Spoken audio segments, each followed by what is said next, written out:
"Mama, I just want peace. I don't need permission to secure my son's future. The girl is well trained. She will obey me. She will respect this family. No more stubborn women. Hey there, pour a cup of tea, get comfy, and let your heart listen. The story's about to start. Welcome to Tales Vibe, where laughter and lessons flow together. If you love a good story, don't forget to like this video, subscribe for more tales every week. And please tell us where you're watching from in the comments. We'd love to know where our story family is tuning in from. Mama Remy lived in her family's house in Ibadan with her only son, Remi. People in the area respected her, but they also feared her sharp mouth. Mama liked things done her way, and once she made up her mind about something, nobody could change it. She believed she knew what was best for everyone, including Remi. Many years earlier, Mama had adopted a small girl named Epha. The girl was only 3 years old when Mama brought her into the house. Her parents had died suddenly, and a distant relative begged Mama to keep the child. Mama accepted, but she did not treat the girl like a daughter. She treated her like someone she was forced to help. Whenever Epha made a mistake, Mama shouted at her. Whenever she cried, Mama ignored her. Remi was still young at that time and didn't know how to defend her. Epha stayed in Mama's house for 2 years. Every day, Mama sent her on errands she could barely handle. She swept rooms, washed plates, and even fetched things from outside. She was a child, but Mama acted like she should think and work like an adult. Some neighbors felt sorry for her, but nobody wanted to face Mama's mouth. One night, after Mama scolded her again for spilling water, Epha cried alone in the corner of the room she shared with Remi. Her small heart was tired. She didn't feel safe. She didn't feel loved. She didn't feel like she belonged to anyone. The next morning, when Mama woke up, Epha was gone. Her small slippers were still by the door, but she was nowhere in the house. Mama checked the backyard, checked the bathroom, checked the street, but the little girl had vanished. She didn't bother searching far.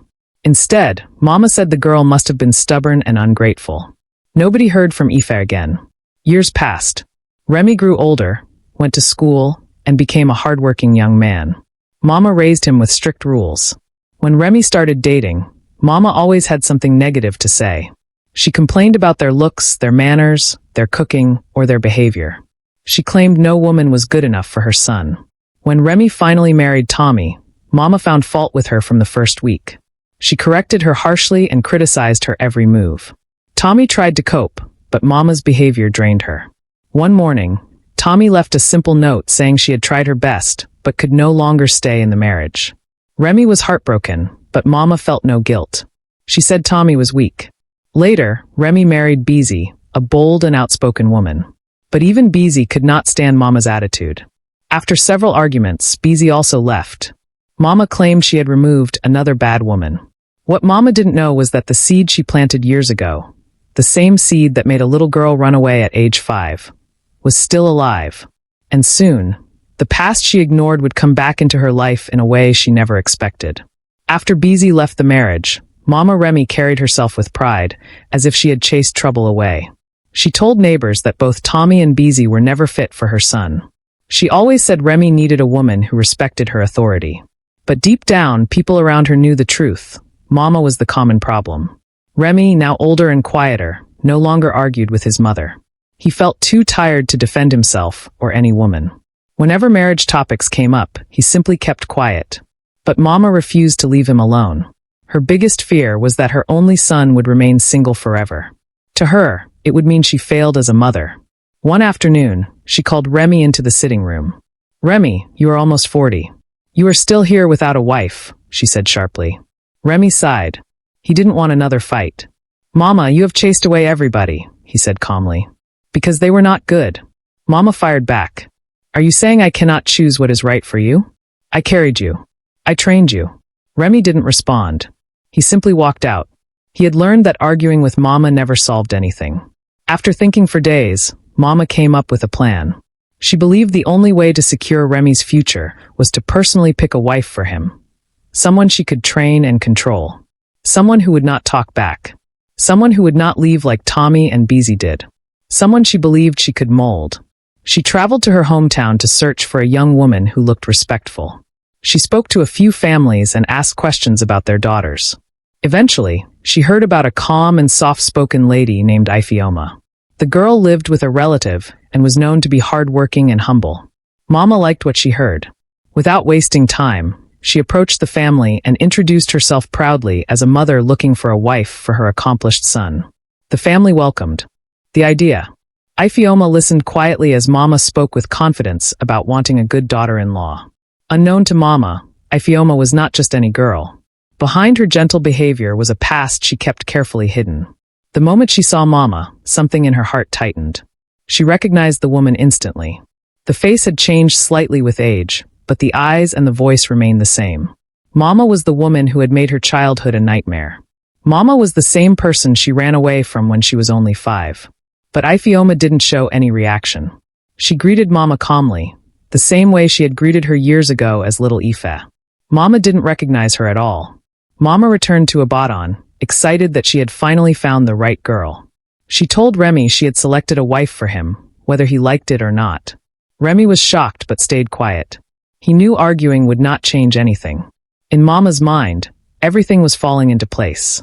But she had no idea she had just invited her own past back into her life. This time as a full-grown woman with a calm face, a quiet smile, and a mission.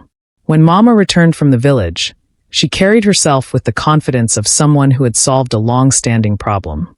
She walked around the house with a new sense of victory, convinced that her decision would finally bring peace to her family.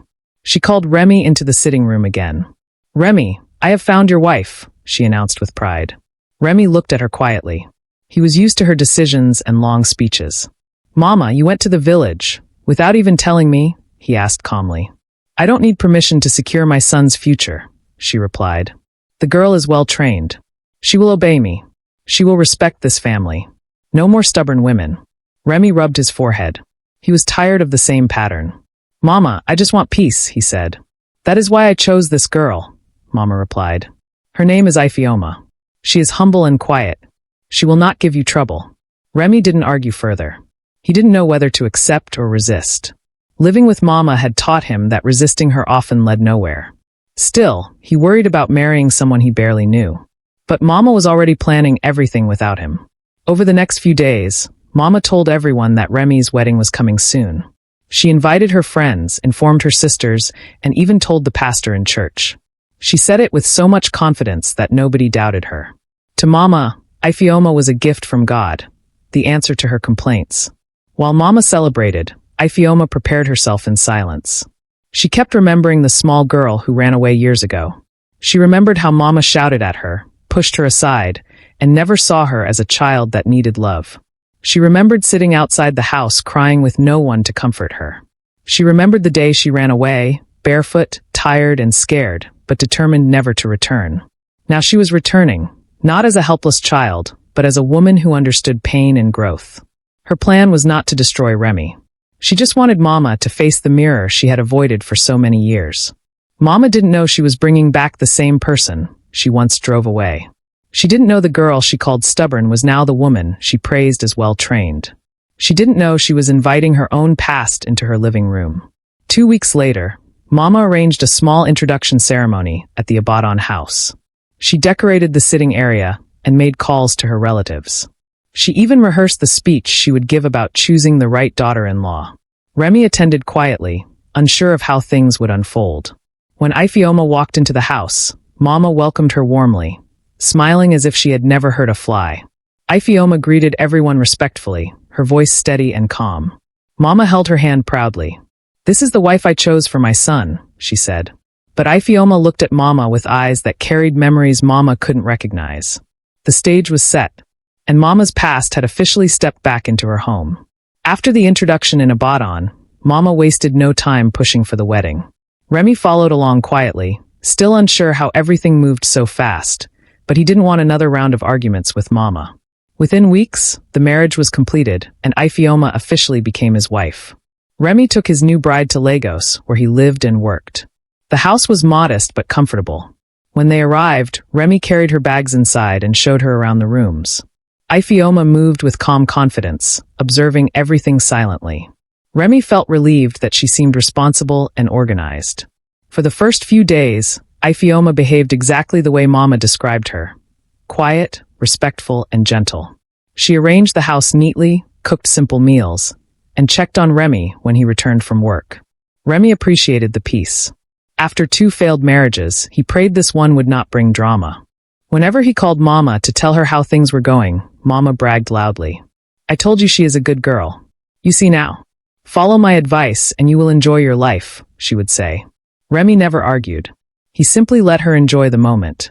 But beneath Ifeoma's gentle behavior was a plan she had held for years. She knew Mama would eventually visit Lagos, and she was ready for that day.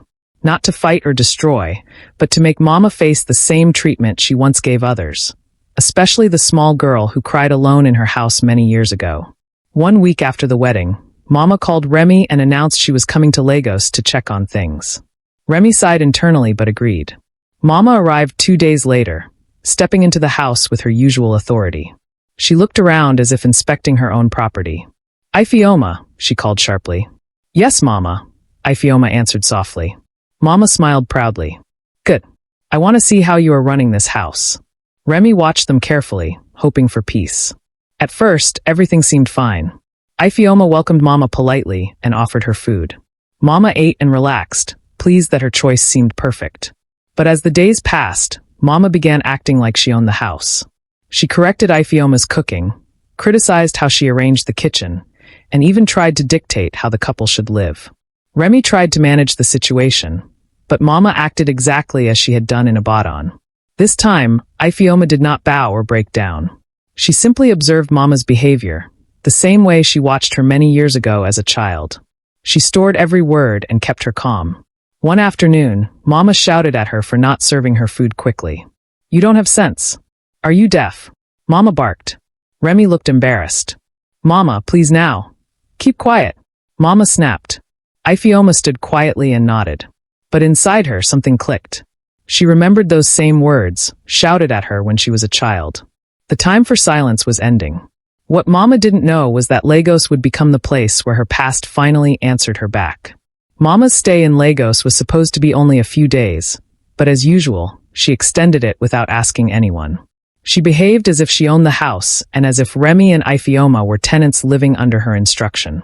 Remi tried to remain calm, hoping his mother and wife would adjust to each other. But tension was building slowly.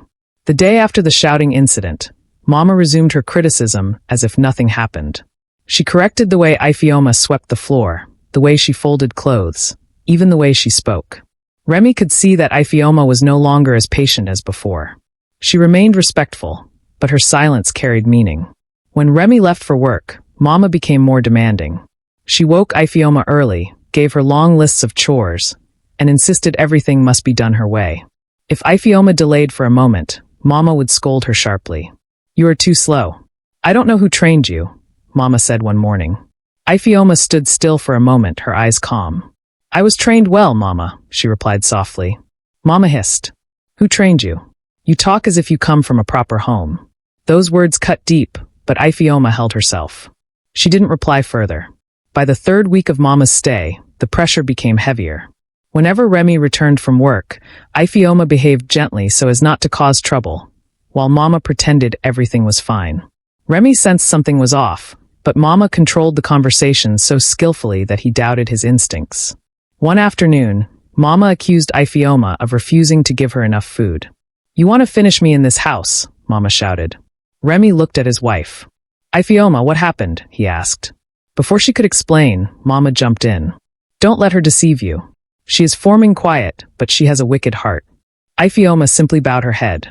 She didn't defend herself. Her silence confused Remi even more. Later that night, Remi approached his wife privately. "Ifeoma, talk to me. Are you and Mama having issues?" "No, Remi. I am fine," she replied gently. But Remi knew she wasn't telling the full story. He just didn't know why she refused to speak. As days passed, Mama kept testing her patience. She demanded breakfast at odd hours, sent her on unnecessary errands, and complained about her to anyone who cared to listen. Ifeoma, however, did not react loudly or angrily. She simply watched Mama's behavior deepen, as if waiting for something. Remi slowly became frustrated. He loved peace, but the atmosphere in the house was becoming heavy. He thought about asking Mama to return to Ibadan, but guilt held him back. She was his mother. How could he send her away? Meanwhile, Mama believed she was winning. She thought Ifeoma was too weak to challenge her. What she didn't know was that Ifeoma's silence was not weakness. It was preparation. Calculated preparation. Inside her heart, Ifeoma told herself the truth. If Mama wants to repeat her old ways, she will see the side of me she never expected. The house in Lagos was changing, and Mama's behavior was about to meet a response she never imagined. Mama continued her stay in Lagos, as if she had no home in Ibadan waiting for her. She monitored everything Ifeoma did, corrected her harshly, and spoke to her with the same sharp tongue she once used on Tommy, Beezy, and the little girl she drove away years ago. But this time, she didn't know who she was dealing with. Ifeoma kept her calm. She moved quietly, obeyed without raising her voice, and never argued. Remi, caught in the middle, became more confused each day. He noticed that something was not adding up. His mother became louder and more demanding, while Ifeoma grew quieter. It didn't look like peace. It looked like something he couldn't explain. One afternoon, when Remi had already left for work, Mama started again. "You didn't wash those clothes properly," she snapped. "I washed them, Mama," Ifeoma replied softly. "I said they are not clean. Are you trying to argue with me?" "No, Mama," she said again. Mama moved closer. "So this is the kind of wife you want to be? Lazy?" Ifeoma looked at her for a moment. Her voice remained calm. "Mama, I am doing my best." Mama clapped her hands in mockery. "Your best is useless. If I didn't pick you for my son, who would have married you?" Those words touched the deepest part of Ifeoma's memory. She remembered Mama saying similar things when she was a child under her roof, making her feel unwanted. But Ifeoma didn't break this time. She simply stepped back and continued with her work. Over the next few days, Mama pushed harder. She deliberately spilled water on the floor and asked Ifeoma to clean it. She hid spoons and accused Ifeoma of losing them. She shouted over small things and made Remi believe that Ifeoma lacked respect. But something about Ifeoma's silence began to bother Mama. The girl was too calm, too patient, too controlled. Mama expected fear, tears, or loud reactions. But Ifeoma stayed steady, almost as if she was waiting for something. During that period, a neighbor named Auntie Ronk observed the situation. She lived next door and often heard Mama's loud voice through the wall. One morning, after hearing Mama call Ifeoma useless for the 10th time, she shook her head and stopped Remi outside. "Your wife is trying," she said. Remi frowned. "Auntie Ronk, what do you mean?" "I hear things," she replied softly. "You need to look closer. All that glitters is not gold." Remi didn't understand fully, but the words sank into his mind. The following week, Ifeoma finally decided it was time. She didn't want to destroy the home or embarrass Remi, but she would not allow Mama to continue shaping the story in her favor. She needed Remi to see the truth himself, without her saying a word. So she began to pull back. She no longer rushed to defend herself when Mama lied. She allowed Mama's behavior to unfold. Remi, watching from the sidelines, slowly started noticing things he had missed before. The tone, the accusations, the manipulation. Mama thought she was winning, but the truth was catching up with her. And Ifeoma was preparing for the moment when the past she carried would finally speak. Remi could no longer ignore the tension in his home. The more he watched, the more he realized Ifeoma's silence wasn't weakness. She looked calm, but her eyes told a different story, one he couldn't yet understand. Mama, on the other hand, grew more comfortable. She believed she was shaping her daughter-in-law into the right kind of wife. One Thursday afternoon, Remi returned from work earlier than usual. He opened the door quietly, hoping to surprise Ifeoma. Instead, he stopped when he heard Mama's voice booming from the sitting room. "I said go and bring my food now. Are you deaf?"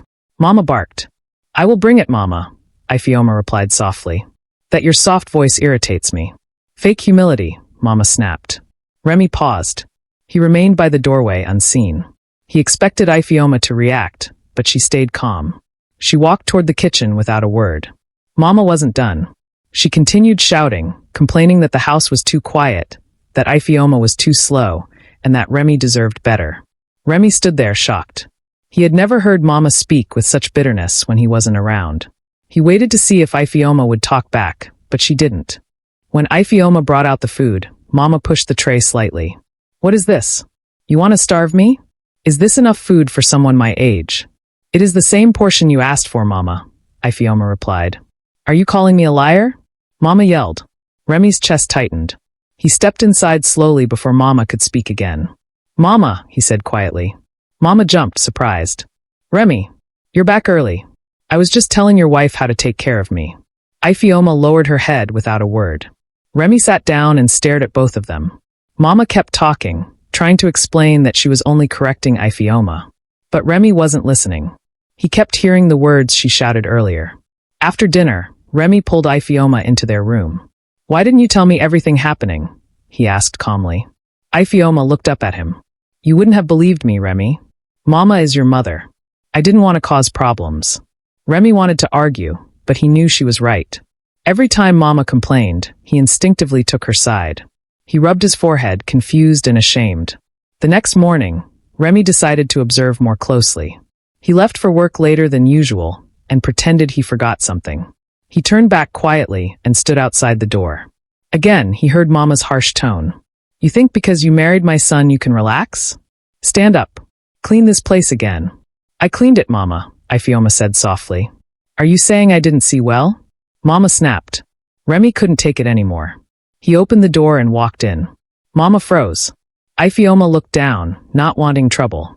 Remi exhaled deeply. Mama, we need to talk. Mama swallowed hard. She sensed something had shifted. For the first time, Remi's voice carried a firmness she wasn't used to.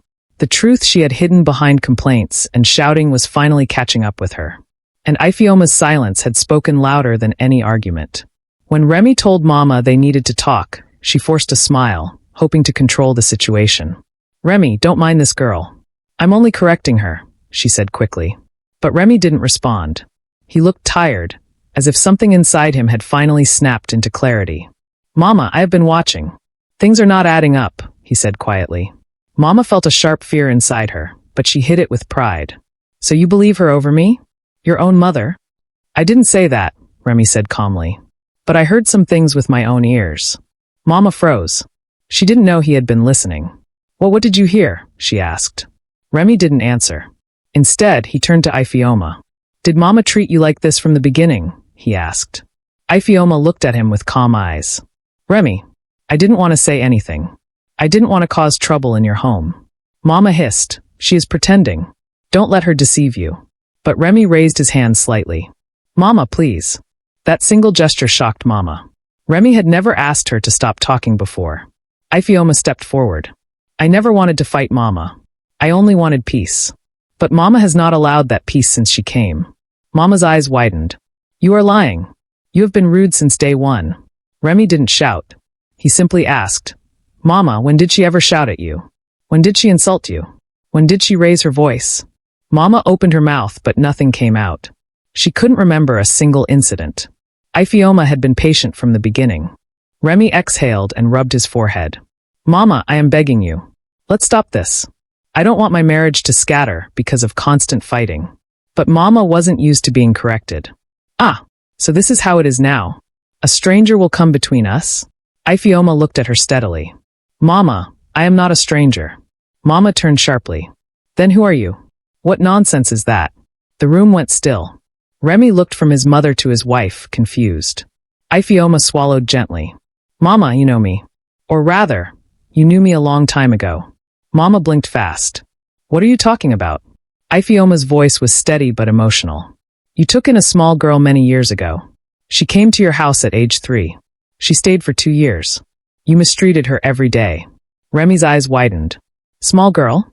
Mama, is that true? Mama's mouth trembled, but she stayed silent. Ifeoma continued. One morning, that girl ran away. She had no one in this world. She left your house at age 5 because she could not survive another day. Mama suddenly felt her legs weaken. Her chest tightened. No, that child died or was lost.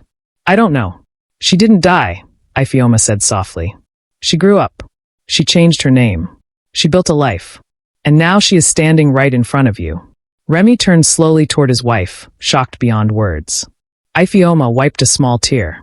Mama, I am Epha, the same child you chased away with your harshness.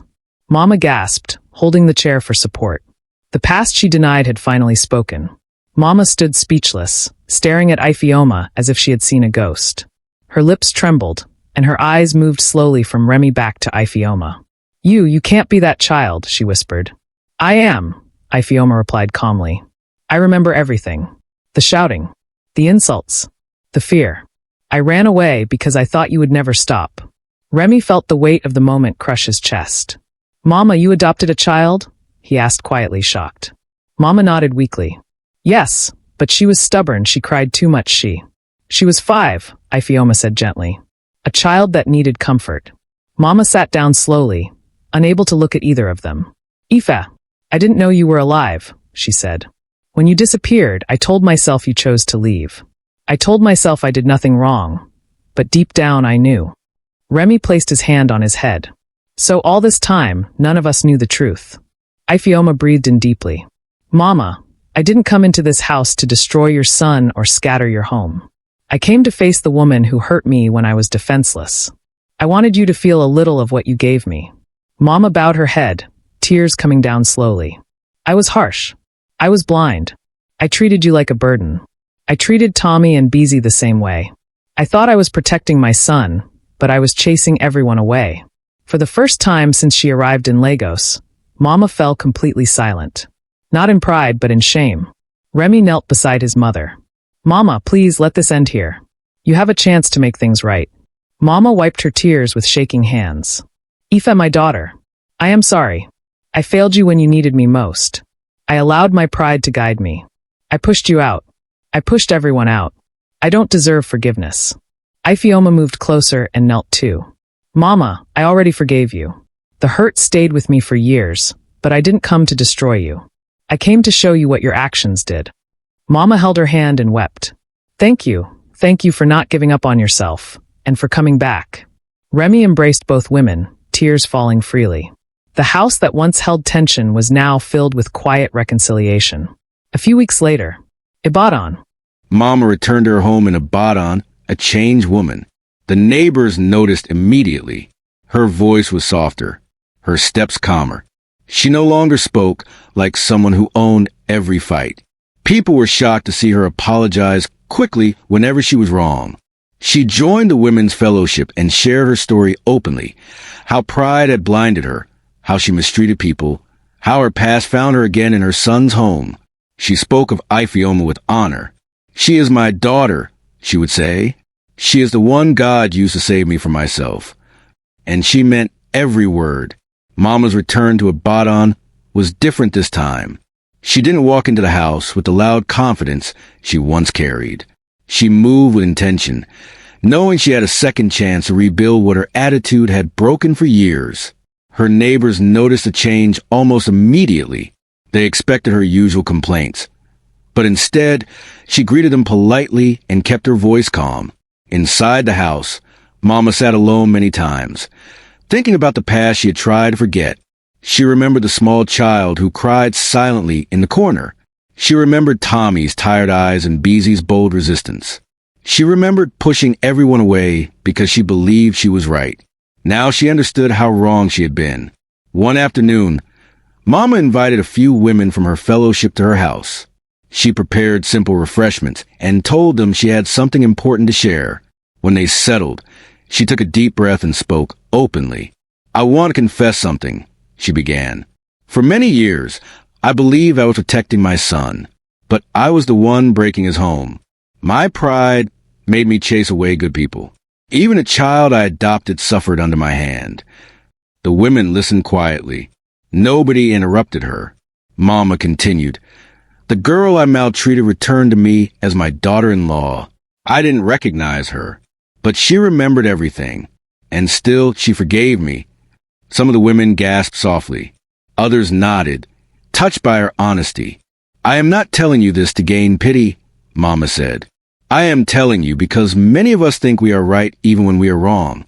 We think shouting means strength. We think controlling our children means protecting them. But all it brings is pain. One of the women reached out and held Mama's hand. You are brave for speaking, she said. Not many people can admit this. Mama wiped her eyes. I don't want any other woman to make the mistakes I made. After the fellowship meeting, Mama picked up her phone and called Ifeoma. My daughter, she said gently, I want to thank you again. You did not have to forgive me, but you did. Ifeoma smiled on the other end. Mama, we have moved forward. That is what matters. And Remi? Mama asked softly. He is fine, Mama. He is happy you want change. Hearing that gave Mama deep relief. She wanted peace, not only for herself but for her son and his marriage. Days passed, and Mama became someone people in Ibadan looked up to for the right reasons. She no longer judged anyone's home or shouted instructions. She gave advice gently and admitted when she didn't know the answer. Whenever visitors asked about her new attitude, Mama would smile and say, "Life taught me a lesson to the child I once failed. God sent her back to remind me who I was and who I should become." In the end, Mama found the peace she had chased away for years. And Ifeoma, once the little girl she pushed aside, became the woman who healed her. And that's the end of today's tale. We hope it brought a smile, a thought, or a little bit of magic to your day. If you enjoyed this story, please like the video, subscribe to Tales Vibe for more weekly tales, and tell us in the comments where you're watching from. We love hearing from our story family all around the world. Until next time, keep your heart open, your imagination alive, and remember, laughter and lessons always go hand in hand. See you in the next story.